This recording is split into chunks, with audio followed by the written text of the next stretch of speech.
right, good afternoon, everybody, and welcome to the Preservation Subcommittee of the Affordable Housing Task Force. It's Thursday, March 25th, 2021. Real quick, as Hannah steps up to the plate here, Greg Claxton has joined us for a few minutes today and is prepared to give a very brief update on the data committee that met earlier this week on Monday. And Hannah, would you allow Greg to present at the top of the agenda? That's great. And I'm going to turn it over to you, Hannah.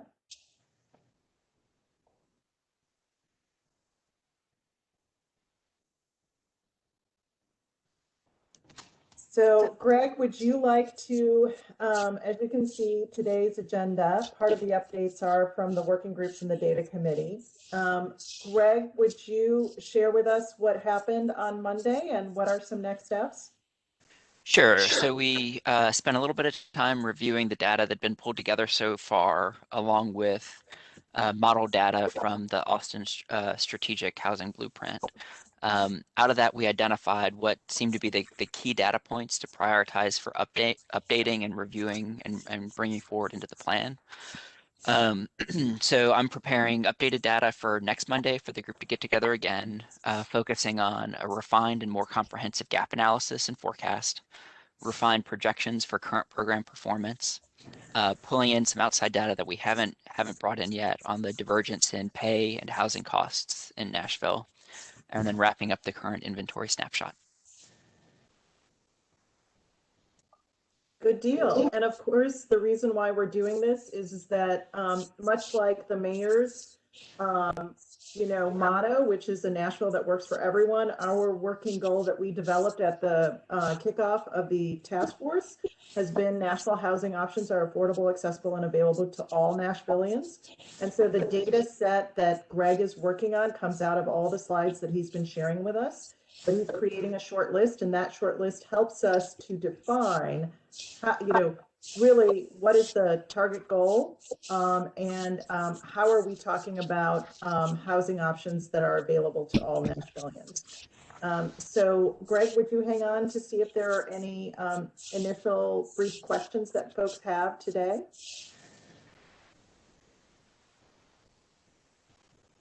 So do we have any questions from the task force?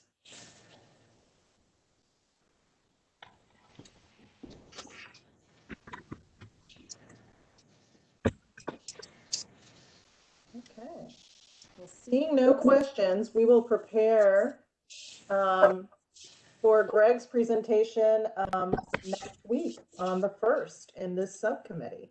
Thank you, Greg, so much for your time on this.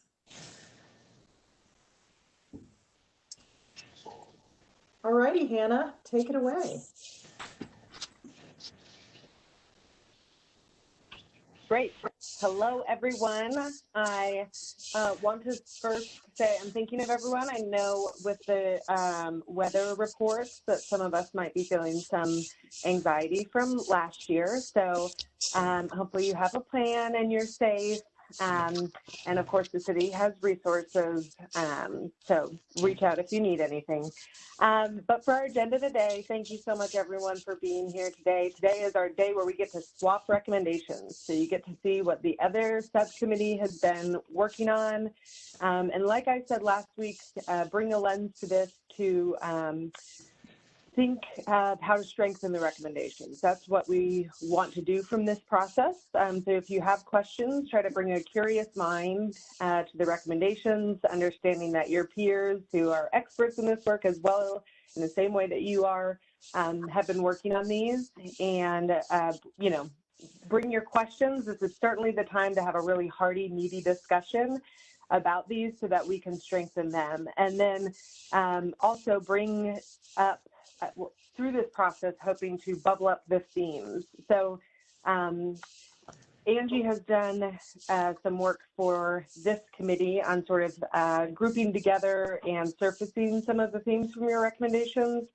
But, we're going to have a lot of in the weeds recommendations, some really technical things, which is one of the big values of this work, is that they can be actionable recommendations.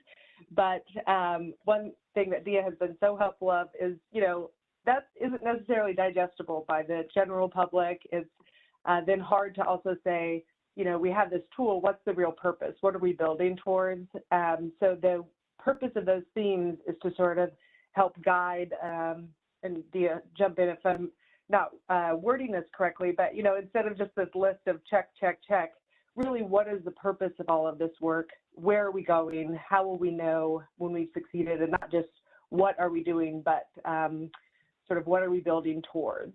Do you feel like, oh, come on. I love it. So please keep that in mind today. Edward from the other committee will be providing the overview of the recommendations. And then should I just go right in, Dia, now to the way that the rest of the schedule will work? Okay, great. So I want to overview the sort of as we hone in on the end of this process, want to make it really clear how all of this work is going to come together. So the last couple of weeks, we've collected all the recommendations. The assumption is now that if you have a concern, question, idea, recommendation, that it has been captured. So would not want anyone to walk away and say, well, we didn't even get to talk about this thing. You know, this is our time to really capture the brain trust that's here. And I know, you know, this has been your blood, sweat, and tears, so thank you for that. Today we'll be doing this review of the subcommittee, as I mentioned. You'll be getting the presentation from Edward, so he'll be able to answer any questions if you have about, you know, what was the discussion behind the specific recommendation? How did the subcommittee get to this? Is there any of some of that more, you know, qualitative discussion-based information that can be shared? Thanks to Edward for joining us for that. And like I said, the purpose is to strengthen the recommendations and then surface and agree upon some themes. Now, I want to make it really clear, we are working with some constraints because of COVID and the virtual environment. We are working towards an in-person session to be able to sharpen all of this work into, you know, a report format that the community can digest, the mayor can digest. And so I'll work backwards from that. That meeting will occur on 4/7. And your subcommittee, your preservation subcommittee next week will be prioritizing your high impact recommendations. That work will all happen in this subcommittee. But then we will move into an in-person meeting, and we are capped at attendance for that. Obviously, our preference would be to have the whole task force together, but the process then will be for the delegates from each subcommittee and co-chairs to organize all your prioritized recommendations and coordinate that language, how it comes together, make sure there's sort of a cohesive flow to our recommendations and themes. So I really want to emphasize that that in-person meeting is not intended to be, you know, a closed door situation where we're making decisions that haven't already reflected the discussion of the group. That process is just going to be that sort of intensive 4-hour session where we bring together your work. And then the work will come back to you on the 12th for, you know, final review and then adoption on the 15th, you know, barring any, you know, major curveballs from any of these next couple of weeks. So in that overview, I just want to highlight for you what's coming so that you sort of understand the process and what you would potentially be nominating yourself for as a delegate from your subcommittee. So it would be on April 7th from 9 a.m. to 1 p.m. And we are looking for 3 delegates from each subcommittee to represent at that 4-hour session. And like I said, be able to sharpen everything we've done and, you know, bring it together at this 90-yard line. So don't have to raise your hand today. Wanted to make sure everyone understands what the commitment is. I know with COVID, people have very different comfort levels and risks. So if you do choose to nominate someone else as a potential delegate, please just check with them to make sure that they would feel comfortable with an in-person session. Of course, we, Dia and I, will be following all of the COVID protocols to make sure we are at maximum safety, but we just want to be sensitive to folks' different comfort levels. And then encourage self-nominations as well if you would be really interested in participating in that. So you can email your subcommittee co-chairs and let them know that you would like to nominate yourself or someone else. Please do that in the next week, and then we'll also have a chance for sort of on the floor nominations at our meeting on the 1st as well. So I want to give you some time again to consider. We know that 4 hours is a substantial block of time, and we are really looking for people who are ready to dig in and just take this from the 90-yard line to the 100-yard line and then bring it back to the group for complete review. Dia, anything I missed in that? Please feel free to share anything else. That was great. Should we break and see if there are questions from the subcommittee at this point on the process? Just Perfect. a quick thing. I noticed that Berkeley Allen is in the attendees rather than a panelist. So if we could move her into the group. And Edward, I see you both as a panelist and as an attendee. So if you could give us a shout to let us know that you have access to talk. If not, we need to, oh, looks like you might be here. Yeah, thanks for calling on me, Mick. I didn't want to interrupt. I'll ask that both me's will be added as attendees. I'm actually speaking to you now from my iPad, but because I'm going to navigate Miro, I also have my laptop, and so my laptop will need to be brought from the attendee list into as a panelist, so I can share screen. I'm good. Thanks.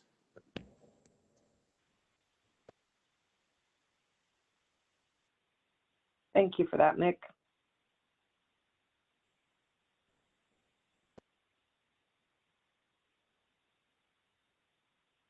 So if we don't have any questions about the process right now, we will release this, fully defined timeline to the subcommittees and the full task force today.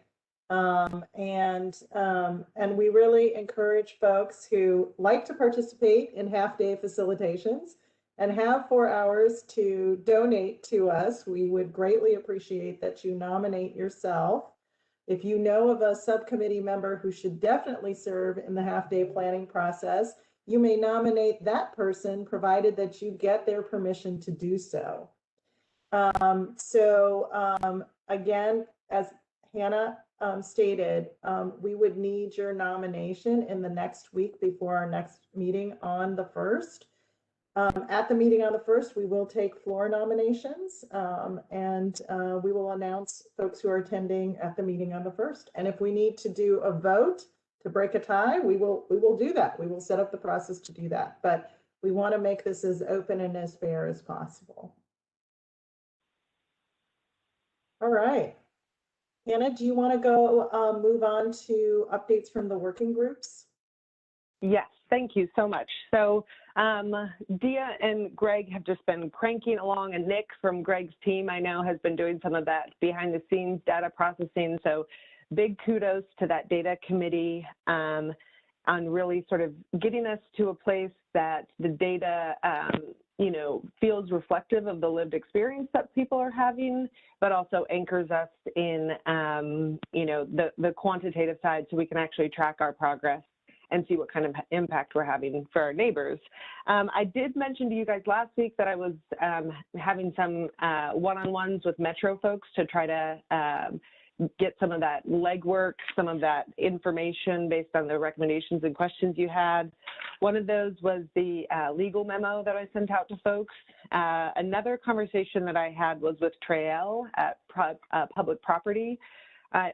He might be new to some folks. He came on last summer, but he's been doing a great job trying to sort of update how Metro deals with its public property. And since I know that that has been an asset we wanted to make sure we were fully utilizing, I had a call with him, and there's sort of 4 steps that I just wanted to share with you that surfaced from my conversation with him.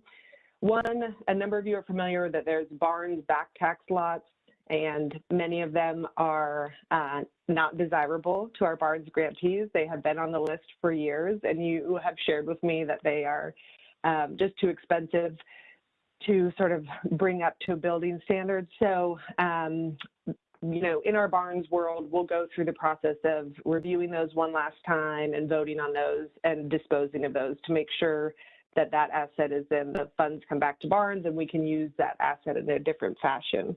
The second is an RFP that we can put out for lots that are currently in the back tax portfolio, not claimed by a department, but are not able to go out through the Barnes process because they're not zoned correctly, or perhaps they need just a little bit more tweaking. And so I know some of you have had conversations with me about those lots.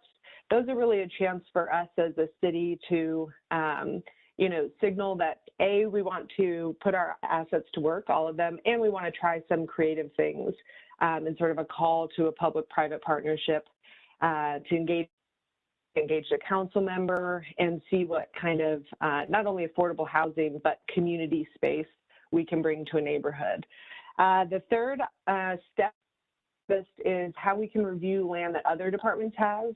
I know that there can be a narrative that, Metro has all this land, and that certainly could be the case, but departments have that inventory in their own department. So Trail is working to sort of consolidate, be able to understand what Metro land we actually have, and to then include affordable housing in that review process. So that's going to be really helpful.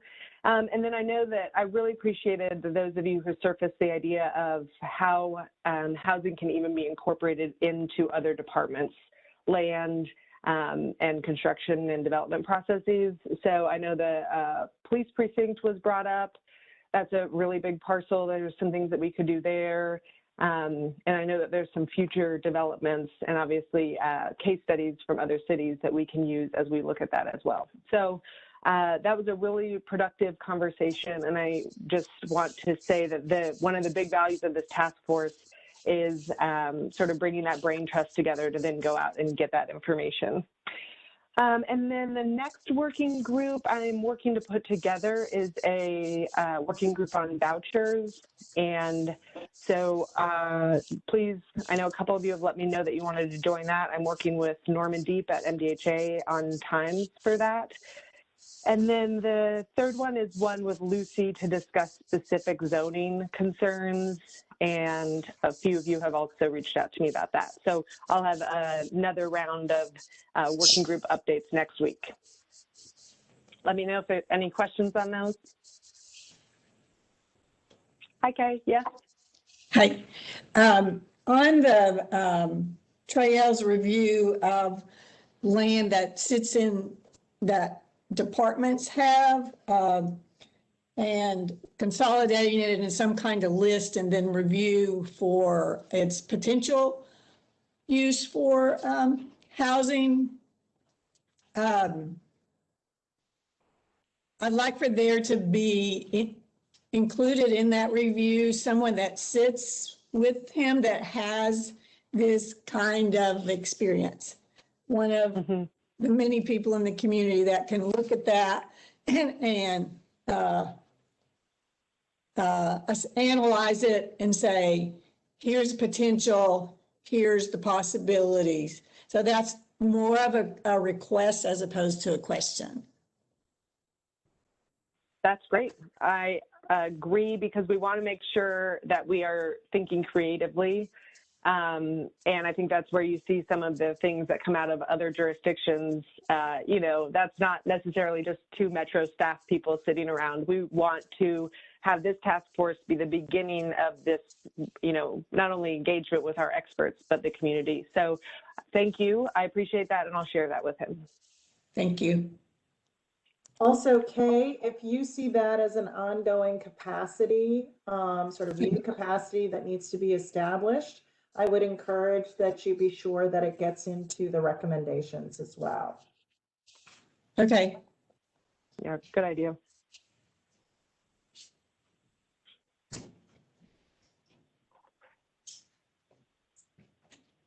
So Hannah, if there aren't any additional questions about the working groups and what they've been identifying, shall we move into the next section of the agenda?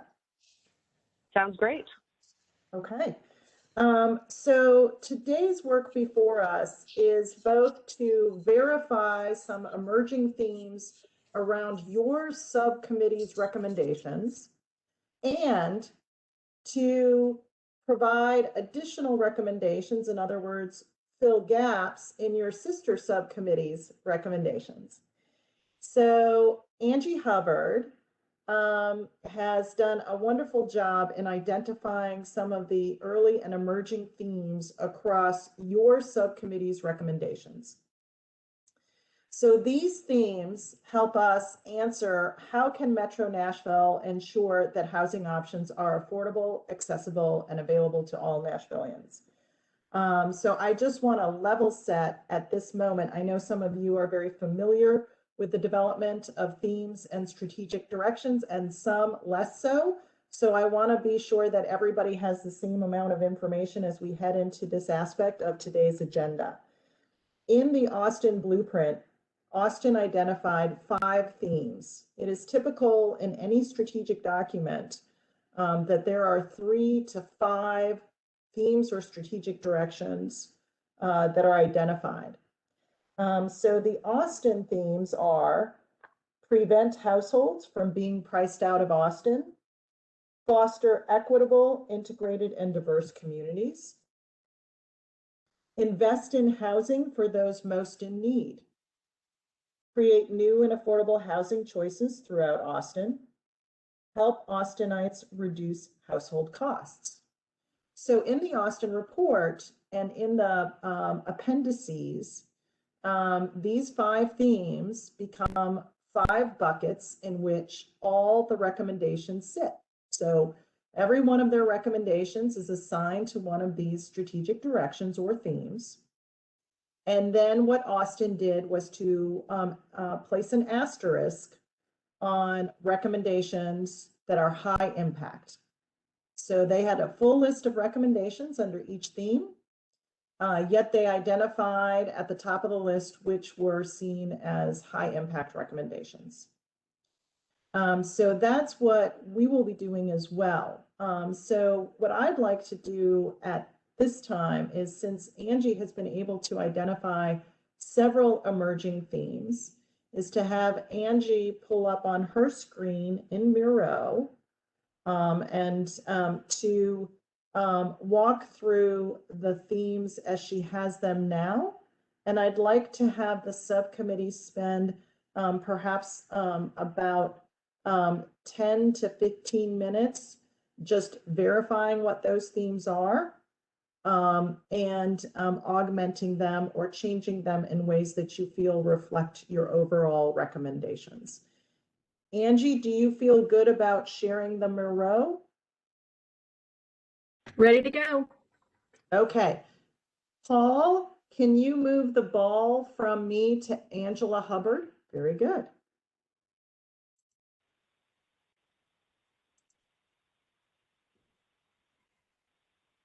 Everybody able to see it yet?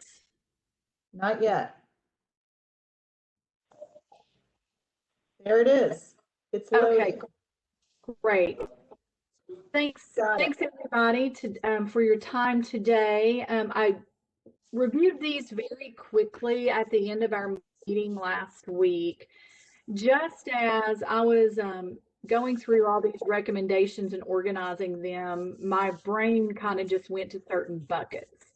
I haven't changed anything, but since that time, I do have just something for you all to think about with these things.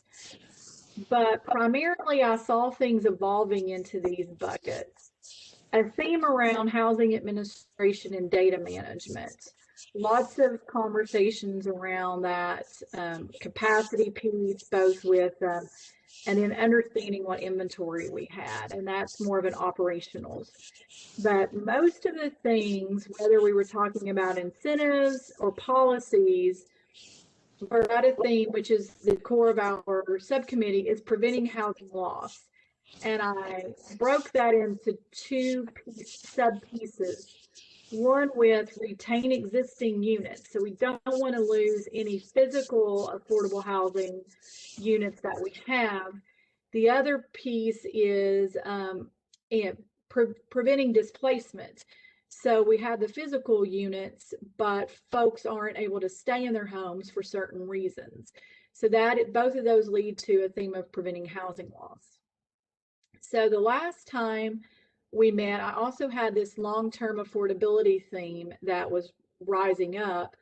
But as I think about it, I feel like, and I would love to hear the committee's feedback, that long-term affordability is really one of the tools of preventing housing loss and maybe not a theme in and of itself.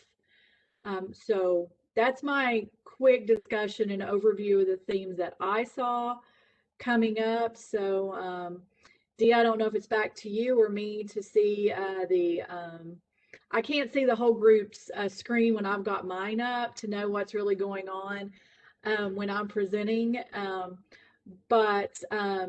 Yeah, so one, I would love to hear if you feel that the long-term affordability piece is actually considered a theme or more of a way to prevent housing loss, and then just discussions around these. And again, I know I could have missed a theme real easily because we all organize things in our brains a little differently. So I guess maybe back to you, Dia, or however this next step flows with the conversation.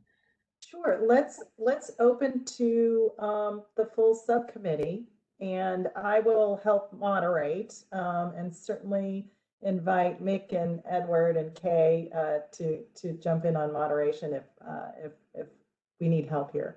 But I can see that Berkeley Allen has her hand up. So Berkeley, would you like to open your mic? Yes, thanks for recognizing me. I mean, I think Angie raises a real good point about long-term affordability connecting to preventing housing loss. And to me, it sort of jumps across the two subcommittees, because if we aren't intentional in the creation of housing to talk about long-term affordability, then we do what we've been guilty of in the past, which is to have, a 5-year TIF and then it's gone. So if we move this underneath preserving housing loss here, I just want to make sure we don't forget to look for it when we look at the other subcommittee, because I think that's just as an important part of it. Good deal.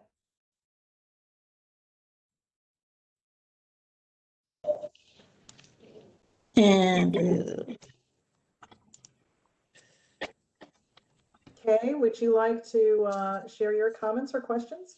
yes, and under the category preserving housing loss, we've talked about this, but it's a dual approach, not just preserving the bricks and mortar, but having programs and mechanisms in place like other cities to prevent people that are at risk of losing their existing housing to have something to be able to stay in it, like Judge Bell's Housing Resource Diversionary Court and eviction prevention methods. So that your mind has to kind of split when you think about that category.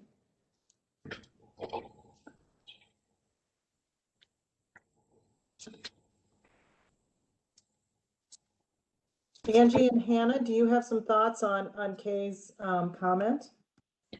That can you hear me? I can't tell if I'm on mute. Yes. I can hear you. Okay. And I hope that if I didn't reflect that that's where my mind was going, that, we've got this theme of preventing housing loss, but then this one side that says retain existing units. And then the other side, and I chose the words anti-displacement.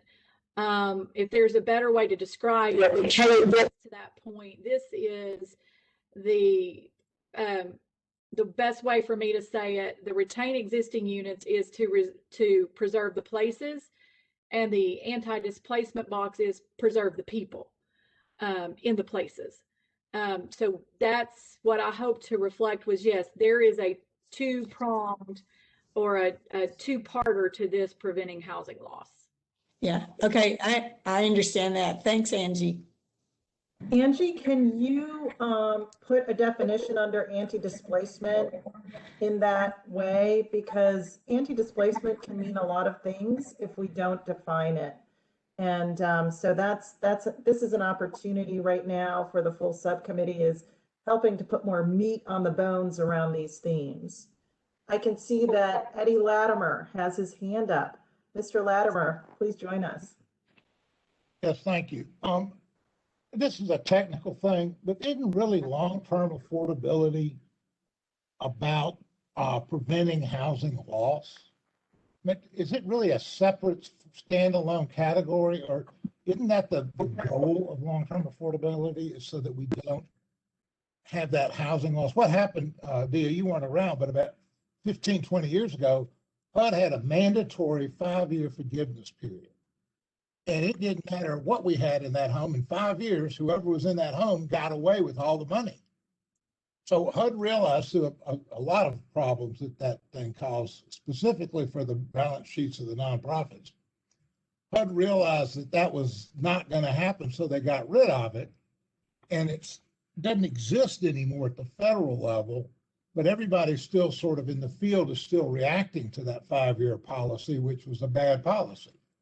But really, and so what this really comes out of, I think, preserving housing. And if y'all don't want to change it, that's fine. But in and of itself, I don't see that as an issue.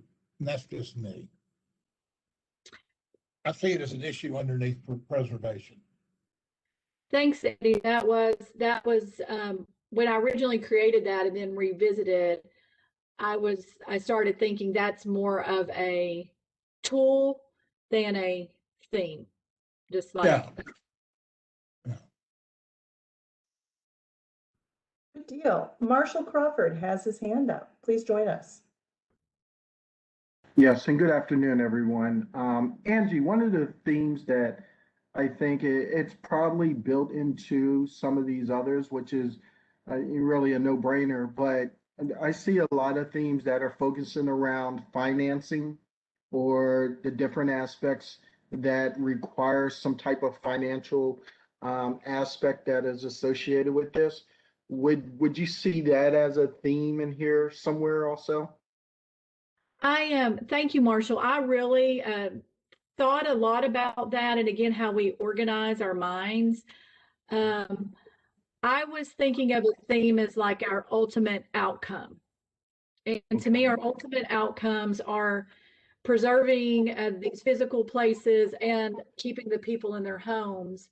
And with that would be the financing, the policy, the public policy that needs to be in place, the capacity that needs to exist. So those were more, that's where I was thinking of the financing pieces falling more under, ways to achieve these outcomes rather than standalone. Okay, good. That provides some clarity there. So then the other question or the other piece that I would look at this is, I guess when you're talking about the preserving and then the long-term affordability, where in here also, the focal point about the physical condition or the health. I think I see a piece over here where we're talking about, what's missing, energy efficiency and some. So are those themes built into, some of the ideas that you're outlining here as well?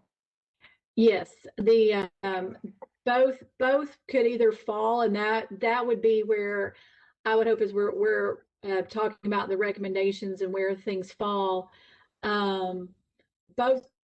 Both could either be used to preserve an existing unit or to keep the person in their place because they can age in their home. And so yes, that would be where you would do a home repair program or a weatherization program, would be either one of those places, depending on who would really benefit, I guess, and how it's being administered.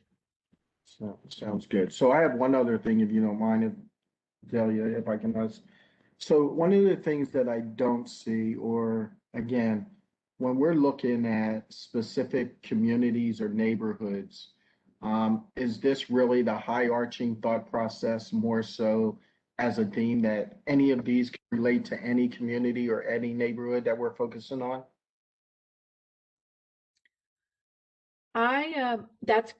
That is great, because what is not reflected, and I have over in the what's missing again, is where are we talking about prioritizing populations, making sure that everything is equitable and inclusive.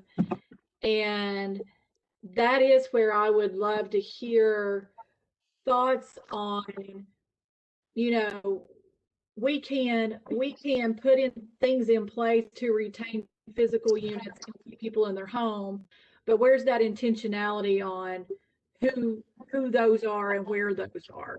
That is something that is not inherently reflected, Marshall. So thank you for bringing that up. And how can we reflect that?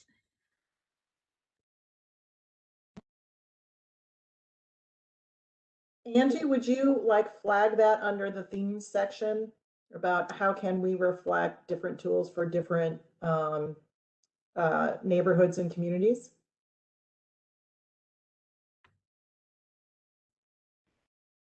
I can see that Kay's hand is up, but I just want to be sure, Marshall, did we address your points? Or are there other comments that you had?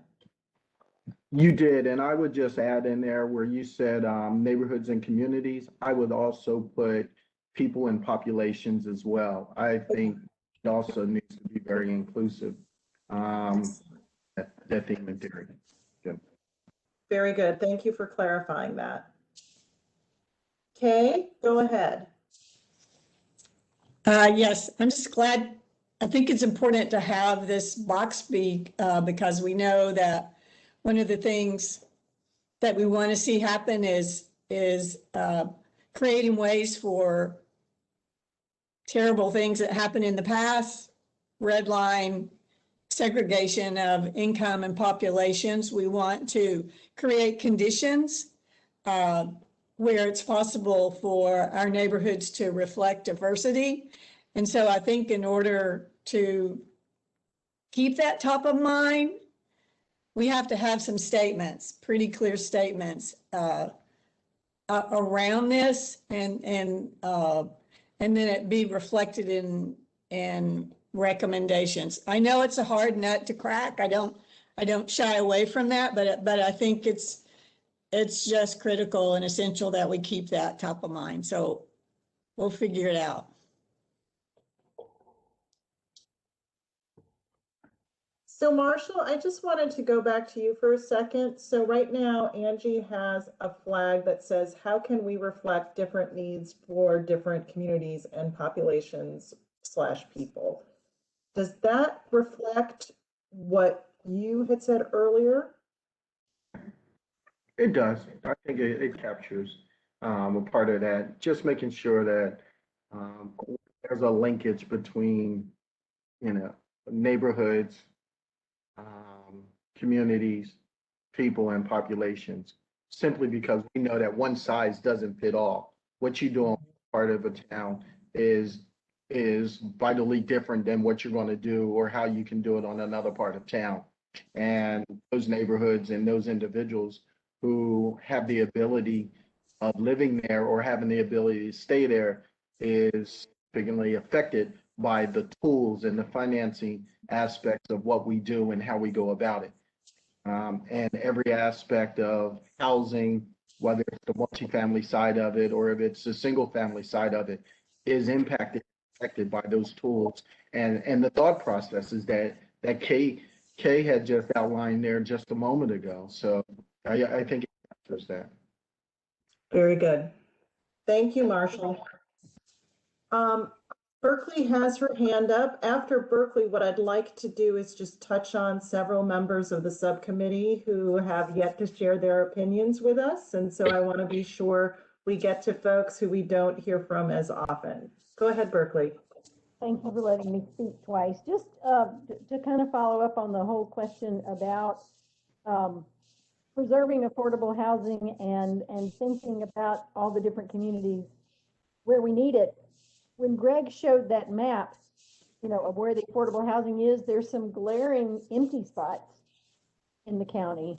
And I guess as we talk about preserving housing, and trying to keep people where they are, and again, this is sort of cross subcommittees. I think we need to be deliberate about,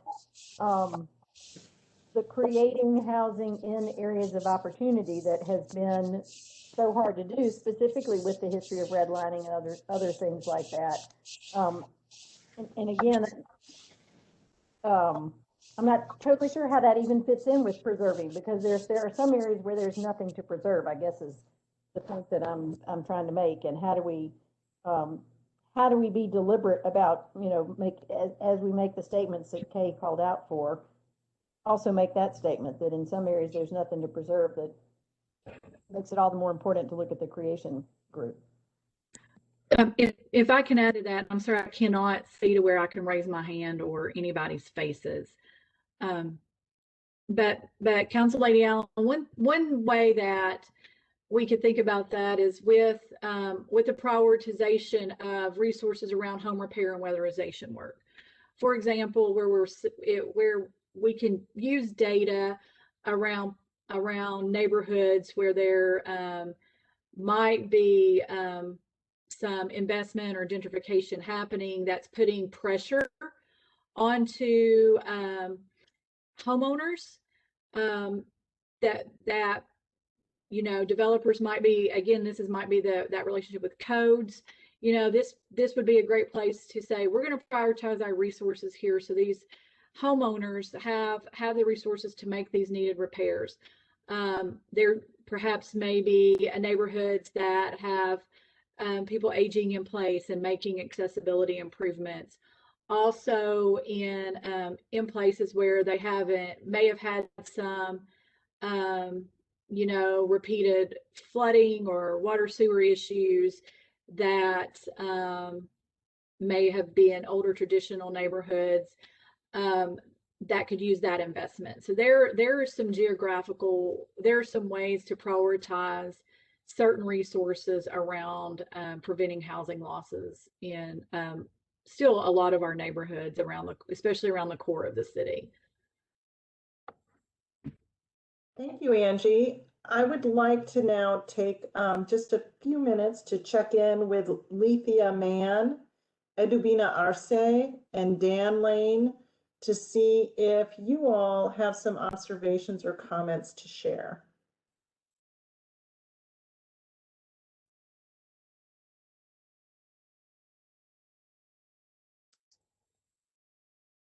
And if you're, as you know, in the virtual, oh, great. This is Lethea. It has been well covered. Okay, very good. Very good. And I also want to check in with Matt Wiltshire and Jeremy Height to see if they have any observations or questions about the emerging themes as they stand right now. I have no questions. Seems pretty straightforward. Okay. No, not really any questions. You know, the one thing I think that's kind of important for us to really focus in on is most of the things I'm hearing for strategies are related to multifamily development. I haven't heard anything as far as, you know, single family housing. Just, you know, when you start looking at that, that's a wealth builder and a generational wealth builder for communities, and it gives some stability to communities, but it's also one of the places where we really struggle with trying to find a way to make it affordable and make it a long-term affordability issue, because a lot of times what we see is there's an inability of some structure in place to preserve that affordability long-term.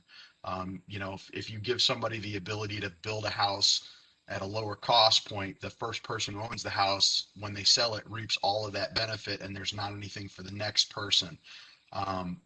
So there's some real challenges with trying to figure out a way to sort that into place and put that as part of a strategy. But I think it has to be really discussed, because that's the one thing I'm not hearing a lot of. We're really focusing more on development, and multifamily, which is fine, but I think that's also something that ought to be put into the mix as, you know, are there solutions that we could find as a city? Kay or Angie or Hannah, would you like to respond to that? Do you feel that this subcommittee has some recommendations that address that? I think, and I just put a note under the preventing housing loss that we actually, first we could do preserving rental housing loss and home ownership housing loss.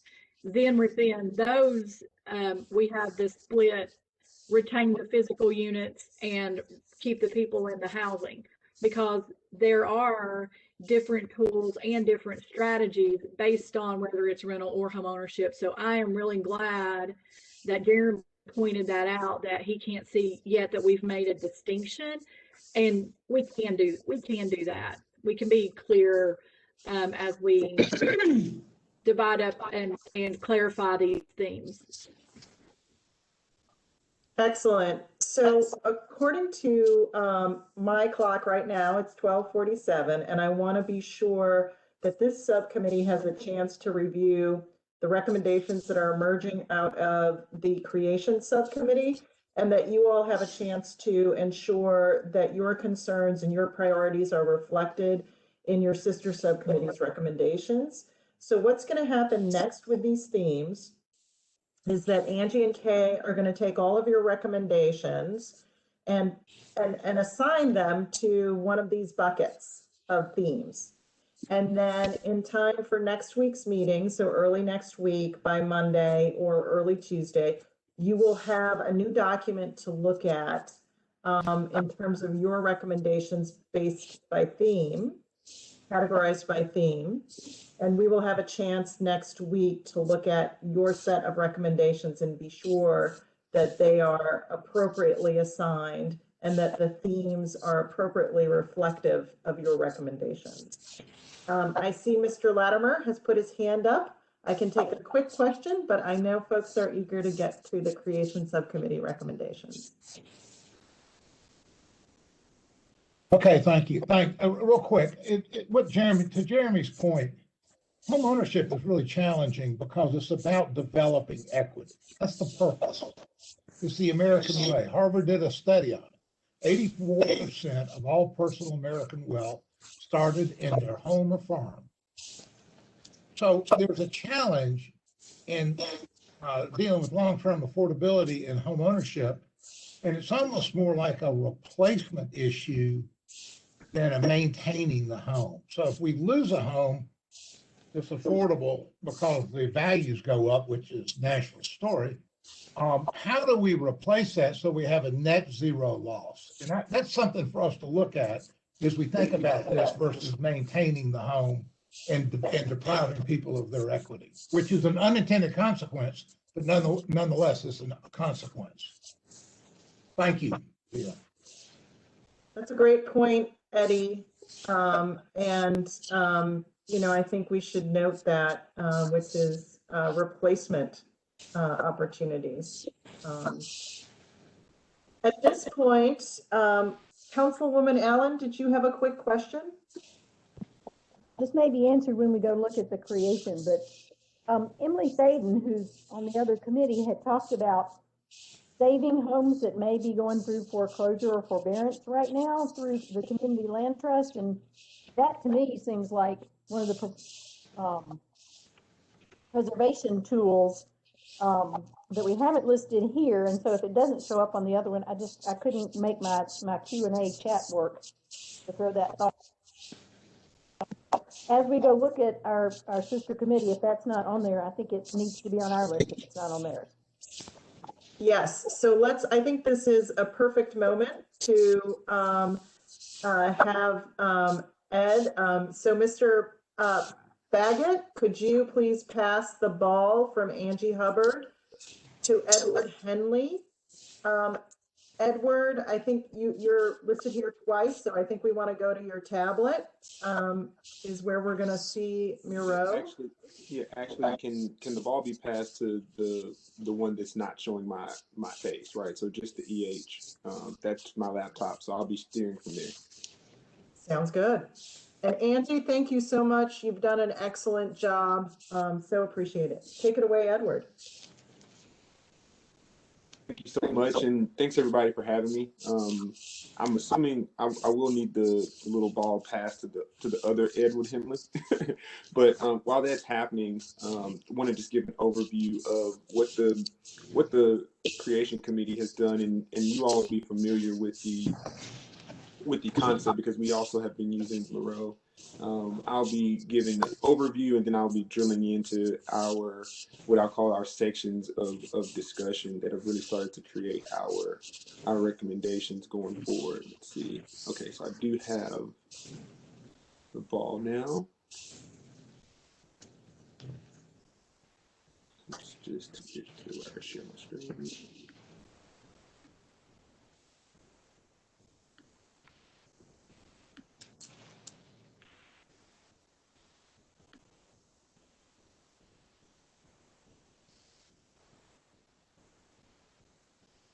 Awesome. And everyone can see that, correct? Great. Well, I'll start out with the zoomed out view, just to give everyone an orientation of what we've done.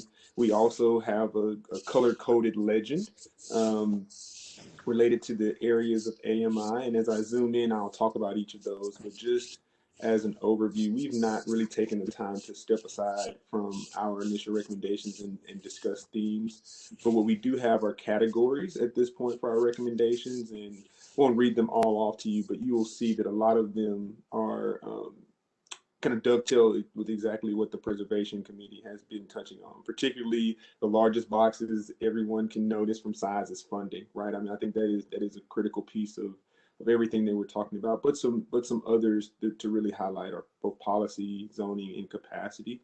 We did have a lot of conversation about the taxes and the use of taxes and tax structures to help enable the creation of affordable housing. And then we also did have sort of a spinoff, two spinoff areas, one about new models, and basically models that have not been used or have not been widely or effectively used in Nashville, at least, and just making sure we had a place for capturing those. And then the last one is economic integration, which is very much in the sense of equity and wanting to be inclusive with what our recommendations are. And that was something that really spurred itself out of our further conversation about recommendations. So I'm going to zoom in now, get a little bit closer, and hopefully it becomes legible to those of you who are viewing this on your screen. And if I need to zoom in some more, please let me know. And if there are questions that pop up, Dia, would you or someone else let me know as those come in? Okay, great. So just starting with the legend, I think everyone will be familiar with that. But we also decided to create some overarching values for our work. You know, really aligned with the conversation that was had about you all's themes around long-term affordability. We talked about affordability and perpetuity, right? So again, a very common thread, and hopefully as we were going through this, there'll be a lot of those identified. We wanted to make sure that we considered any potential and harmful impacts of what our recommendations may be. Kia Jarman on our team calls them blind spots, right? So we want to make sure that we don't have great ideas that are inconsiderate of the potential ripple effects, and not seeing what may be off to our left or off to our right as we work to move forward. And then another one is just, you know, how does all of these housing efforts together impact and prioritize the greatest need and the most vulnerable? And so a lot of times when we're having our conversations, I think this is embodied by Dr. Beth Shin, but also our group really likes to discuss the level of challenges that face the 0 to 30% AMI group and the underhoused percent of our population, typically because they need the most subsidies to create housing, need the most assistance, and it's the most difficult to have naturally occur. And so we wanted to recognize that as we talk about our creation efforts. before I move on, hopefully there are no questions about that just yet, and I'll start to dive into some of these different categories. Zoom back out a little bit. So it's going to get a little smaller just so that I can navigate and highlight funding. But I think the really cool thing that came out of the funding piece and why it grew so much, and I think there's I would say an idea here and a theme, is that we can be very creative in our funding strategies. And I think when you talk about creation, nothing should really be off the board, but there are clearly some tools, some partnerships, some relationships that can be built, and some strategies that can happen to also continually to fund affordable housing. So not on a project by project basis, but more of a recurring funding stream. But I say that to say some of the things that really jumped out early on was creating a fund, particularly for acquisition and preservation. So we know that when you think about creation, one of the most difficult things to do is to acquire the land and locate the spaces, and you're competing with the free market for that. And so we wanted to recognize that as a challenge and really see if there's a way to create an acquisition fund that allows creation to happen, maybe not all at once, right? But taking that initial first step of just having the location for where affordable housing can go. We definitely dove into a lot of areas related to the Barnes Housing Trust Fund, as that is our city's funding mechanism. We talked about having more data that was there, of course, dedicating a larger portion of that fund, and then the revolving access, right? So making that fund something that is more easily accessible and on a more continuous plane, because we again have to compete with the free market in terms of how to pursue housing, how to acquire housing for repositioning. And then again, some of the items that came up were around generating revenue. So revenue generation opportunities or models, really providing funds outside of the traditional Barnes Fund model. One idea was to issue general obligation bonds. So to create a true affordable housing bucket of money to be doled out by our city that is more substantial than the average $10 million a year that the Barnes Fund has seen. And then another creative item that was presented was real estate transfer tax, and then having a designated portion of that come into the city's coffers to allocate to affordable housing.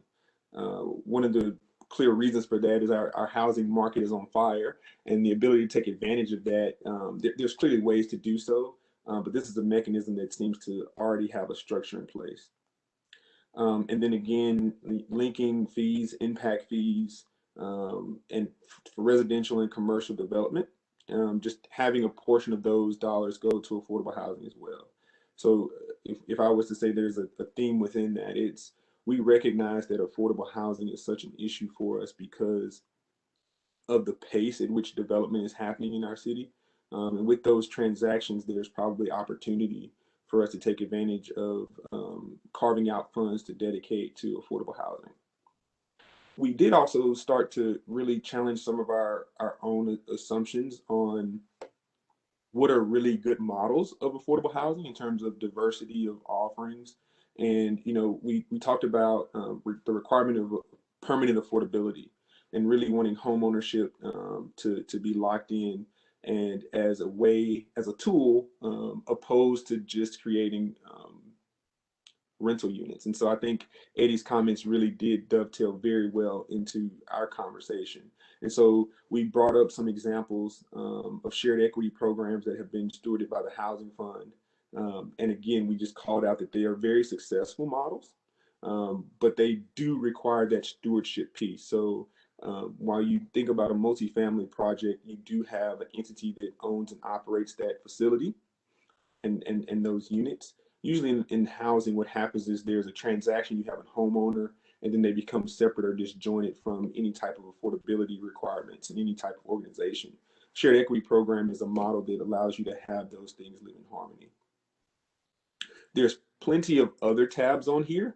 I'll leave it for a moment in case someone does want to call something out, but I want to be considerate of time and move through. But I feel like that's a really good highlight of what we talked about.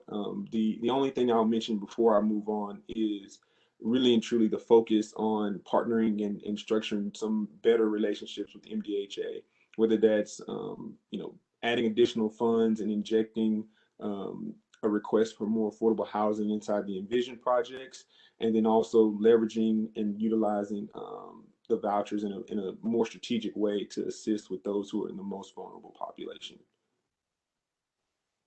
Edward, I think this is a good moment just to stop for a second, because obviously funding is, going to be a focal point of the task force's recommendations. So I'd like to see if any of the subcommittee members have a comment or a question for Edward at this point, specifically regarding funding.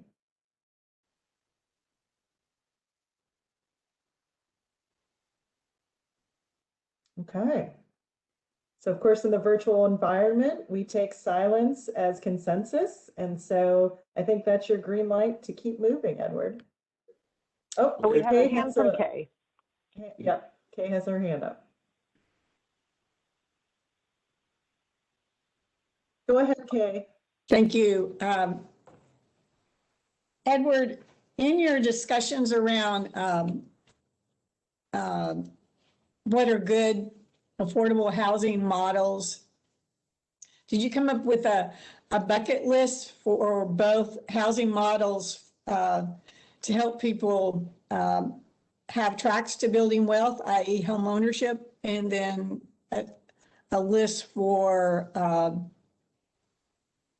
a good housing or a toolbox of housing models on the rental side? Did you come up with kind of bucket list of those within your categories? We did not. As I said, there were two examples that were given around the home ownership model. Both of those were examples that are present here in Nashville and have been done in partnership with the Housing Fund. As far as the models around the multifamily and rentals, we did not develop just a reference list. I'm sure that's something that collectively as a committee we could do both as an entire task force, but we did not have that. We just referenced a few models because specific home ownership conversation came up, and we had those two models to immediately point to. Okay, thank you.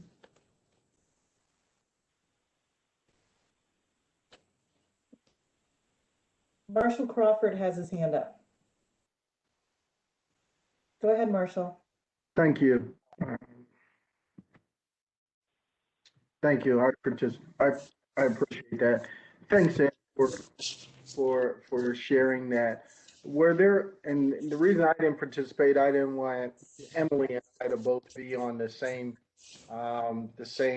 committee for the simple fact of sharing very similar knowledge around the CLT and the shared equity models. But when you're also looking at the funding, was there conversation about funding as it relates to individual responsibilities or how individuals and the type of mechanisms? And what I'm speaking in particular about are like IDA accounts and things like that that could play a major source of funding for individuals, and how institutions or others can provide matching funds, or just thinking through different funding aspects like that.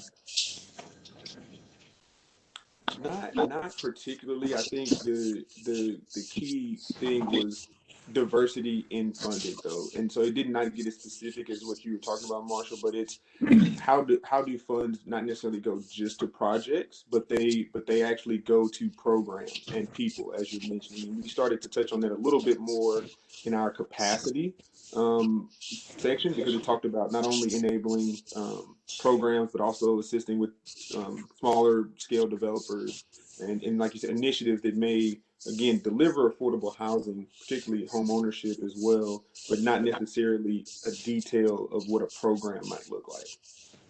Okay, and so the final thing I would say, A final Sorry, Marshall, can I say that I'm really glad you brought that up? Hannah Oh, okay. here, and I'm going to take note to add that to the map because I think that's an important call out, and that barn might not, Metro or public funding might not be the, place that comes in. Maybe we can, but I think that's a perfect, like an IDA program that's specifically focused, with one of our partners, I think is a place where we could put together a proposal and see a philanthropic group come in and want to work on that. I'll look to you, Marshall, for your advice on how something like that could be structured. But I do feel like that specific equity building for individuals is something that's come up a lot, but is not necessarily reflected in our tools because, that's not necessarily the level that a lot of you all operate at. So I'm going to sort of make note of that and see if we can get that into recommendation form if we're at that stage yet, or if it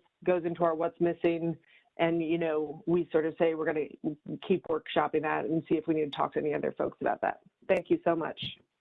Excellent. Good point. Good. Edward, I think you better get a move on. You've got Fair enough, 23 fair enough. minutes. Fair enough. So we did have some really good conversations about policy.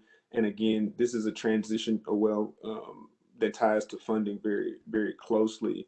So if you guys remember the legend or the key, a lot of the, I guess I would say the reddish colored tabs are related to the 0 to 30% AMI.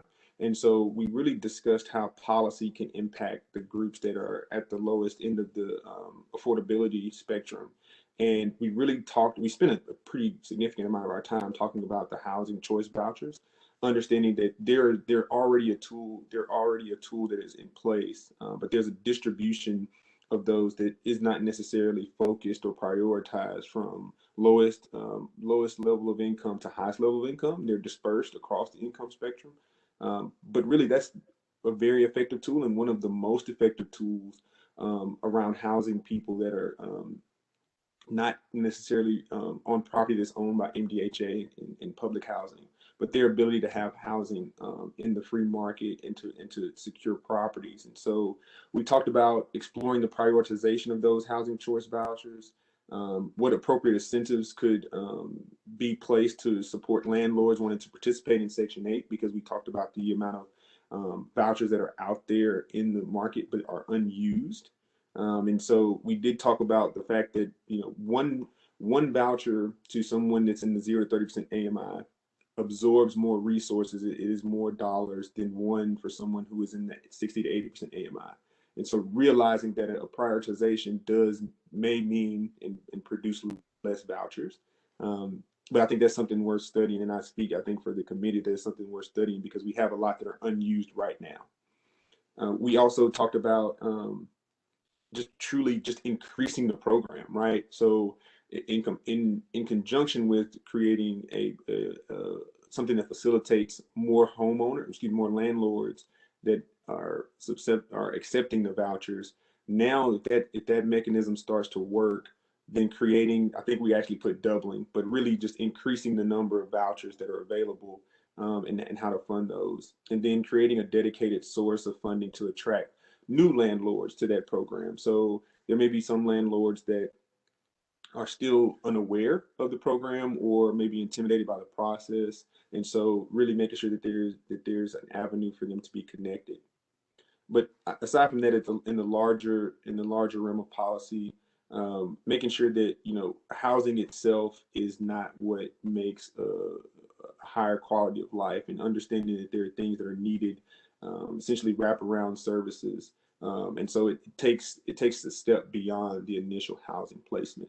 And so when people are in housing that are not traditionally used to having housing, they're much more susceptible to evictions. They're much more susceptible to falling behind in terms of utility payments, and really just wanting to make sure that we're not only temporarily solving a problem, right? We're actually putting people in homes and then helping them stay there. We have identified policy to be associated with certain incentives that the city may be giving. And so one example is that, dollars have went into the River North project, as well as very likely dollars will go into some project on the East Bank Is there a way to require permanently affordable housing in projects and developments that are receiving incentives from the city for current and future development? We've also talked about policies impact on the creation of affordable housing and the need to further streamline permitting and the review process, and as well as stormwater and public works in particular, whether that is just truly adding capacity to our departments that are overloaded with the amount of volume, and or creating a mechanism where affordable housing creation projects have a certain avenue. We also want to reignite the conversation about transitory development TIF districts along transit corridors, because again, affordability, when you think of the entire makeup of someone's spending, transportation is a very large part of that. And so making sure they're able to commute without necessarily being cost burdened from transportation. Community benefits agreement did come into play as well, because there are some large residential and commercial developments that are happening, and because of those, community benefits agreement do have an affordability component similar to what's taking place at the fairgrounds. Talked a lot, I talk fast, but again, want to make sure there's time for questions.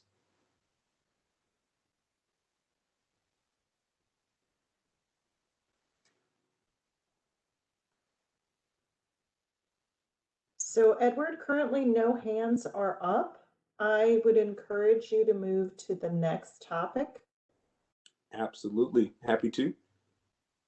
So we spend a lot of time talking about capacity, and I think this is honestly one of the areas that I feel very excited about, and I think has a really strong amount of consensus from our group. Not that others don't, but I think this one it definitely shows. And I think the things that are listed here definitely impact across the spectrum. One of the first things that really jumps out here is creating a Department of Housing that is really focused on shepherding the city's policies, right? And so I think this will be something that's near and dear to our hearts, because it is essentially saying after this plan is created, our task force work, there will be a home for it, right? And that's really what the recommendation is all about, is making this a focal point of our city's efforts. And it would create essentially one coordinated place that can handle a lot of different levels of engagement around housing, whether that be from the nonprofit sector, whether you're a developer, whether you're in the policy space, whether you're a nonprofit that wants to be a funding partner, as well as our community organizations, our CDFIs, just really having a place that there's a lot of just a home for collaboration. It would create also the level of accountability for our city and our work. And so one of the proposed things is to create a dashboard that tracks progress of ongoing projects. And so we can always see what is in our pipeline and also how we're trending as a city, and make it something that's comparative to other metrics and trends. It also would allow the capacity for more Metro staff to be assigned to certain initiatives, such as an audit of Metro land that's available and suitable for housing and associated development. Completely look at our overall inventory as it stands in the area. And one of the challenges that we've had in the data collection is there's a lot of overlap. There may be a lot of duplicates. There may be areas where we're not getting a clear picture of the amount of affordable housing units that we have. And so this would be an enabling process to really allow us to have a deep dive and a deep handle on our city's data. And then again, it would allow us to have more staffing resources where developers are able to meet and be educated on what can be done with our city. And again, all in the effort to increase our affordable housing supply, get more projects in the pipeline, and I'd say be more creative about the solutions that we have. One suggestion that I brought up was creating a developer and an agency forum so that there's continuous discussion and updates around what the city may be trying to do, what may be done in the private sector and in the nonprofit sector. And it really just creates a certain level of access for lack of a better term, deal making, making sure that no opportunities go unnoticed by people who could be change agents and could contribute to the crisis. A further note from that was that it also is an opportunity to create greater access for developers, especially minority developers and smaller scale developers, and for Metro to really connect with more and newer partners. I think there's a lot of people that may have different aspects, different approaches and ways to contribute that just really don't have a really good avenue for being engaged. Are there questions on this? I'm gonna zoom in because there are some notes that I can't quite read yet, but there may be questions while I'm doing that, Dia. Sounds good. I do not see questions, and I just want to reassure everybody on the subcommittee that I know this is a lot of information to take in, and that we'll be sure to book in some time in next week's meeting and some time over before next week's meeting for you all to review the next iteration of the Creation Committee's recommendations, so that to be sure that we capture your additional items. So I want to reassure everybody there will be more time to capture your recommendations. So just really quick before I move on, I think one of the reasons that the Department of Housing has gained a lot of traction is because it is something that we view as a subcommittee would allow for the creation of a lot of consistency, from administration to administration, and would also allow for greater integration into departments, particularly all those other departments that have responsibilities in development services. It would truly add an accountability perspective to that realm.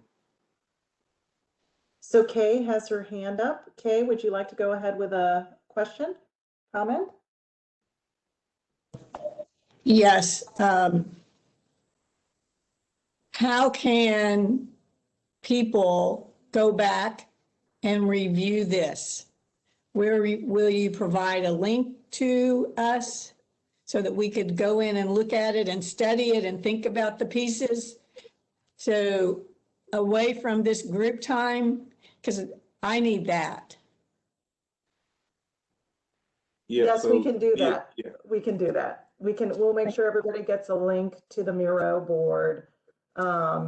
And as both subcommittees move to get information into a Word document, we'll be sure that both subcommittees get those documents together. So Perfect. Thank you. Eddie Latimer. Real quick on the Department of Housing, it continues to come up, so I imagine we will be looking at that as a sincere discussion. But in the discussion, I would really like to explore Hannah's new role and this new office that she's in. Is that a parallel to that? Is that a predecessor to that? I mean, it seems like that the mayor's office is already moving in that direction.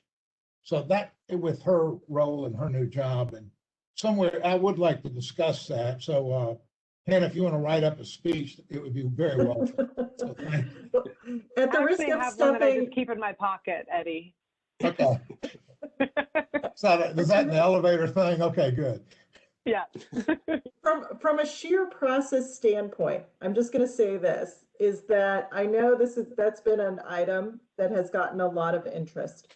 From a process standpoint, what's going to be important is to really highlight the core capacities, because certainly the task force is not in a position to give Hannah a new job, and so I think what is helpful from a planning standpoint is just what are the core capacities that are missing that need to be addressed as we move forward with a housing strategy, if Nashville is going to make a serious investment in housing as an infrastructure. So I just want to. I like that. Okay. There are no other hands up. Awesome. Well, I'll dive into the category around planning, zoning, and land use. And I think this is the area where I'll say the subcommittee was very broad but also bold, and I think that was what we had asked for. And so some of the items that have popped up here, I think are creative, and again, I think bold. One of the first things that really came up was just the need to address exclusionary zoning and talking about, you know, the way of funding programs for more equitable development and how can that be incorporated into our planning and land use policies. And then also creating some potential funding opportunities goes to, I think, address a little bit of what Marshall may have been talking about, but allowing an individual at an individual scale to be able to say there's an opportunity if you're willing to put an accessory dwelling unit on your property, or to look at other ways of being active at an individual level. And so it really diversifies the amount of people who can help address the affordability crisis.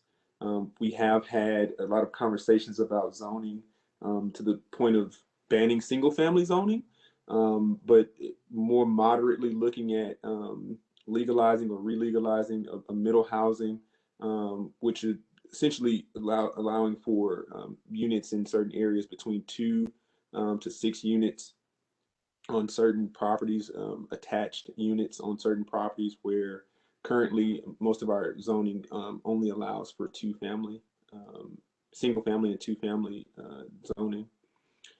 We also talked about providing, again, this is a bit of an overlap, but a streamlined process for rezoning if you are going to utilize a specific plan, which is a tool that we do have in the city for affordable housing projects. And then also the permitting process and the back end process throughout construction as well.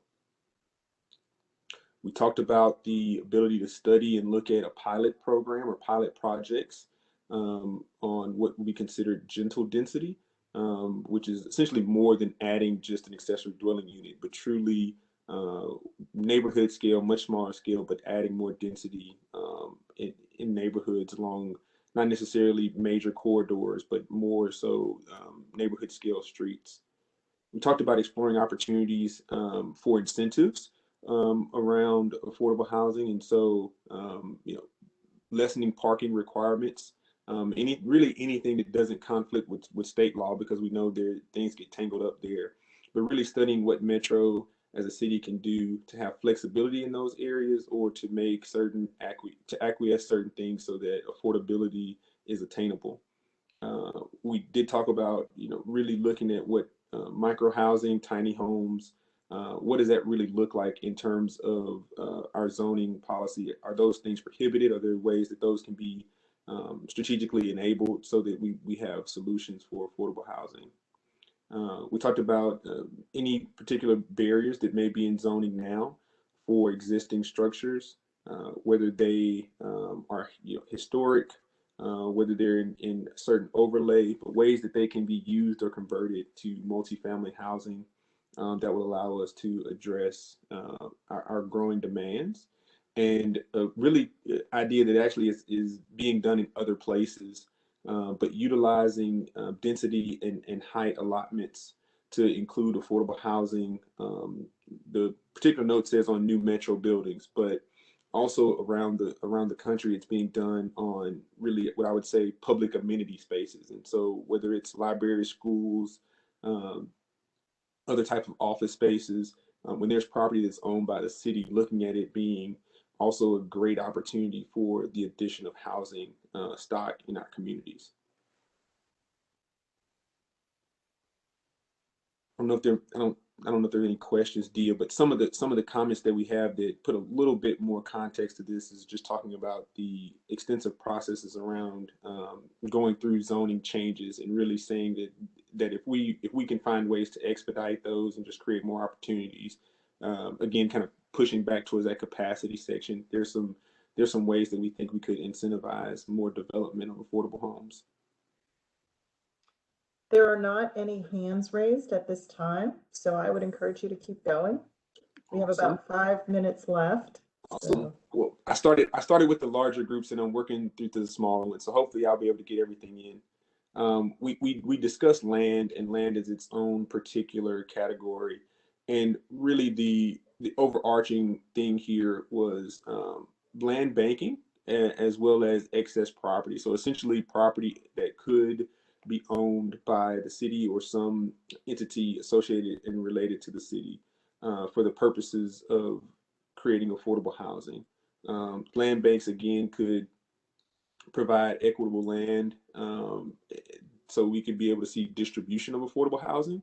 So avoiding a concentration of affordable housing, because that typically happens when you go to areas that are the most affordable to purchase land. You typically congregate all of the affordable housing together, and that's something that we want to avoid.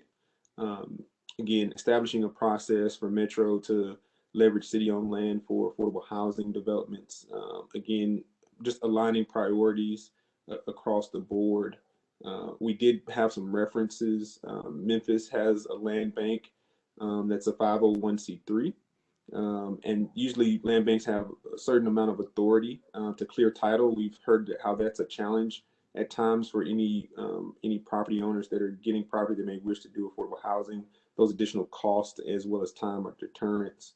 And then also a land bank could transfer property to a community land trust for development and or specific development initiatives. And so you just really, it's an enabling process.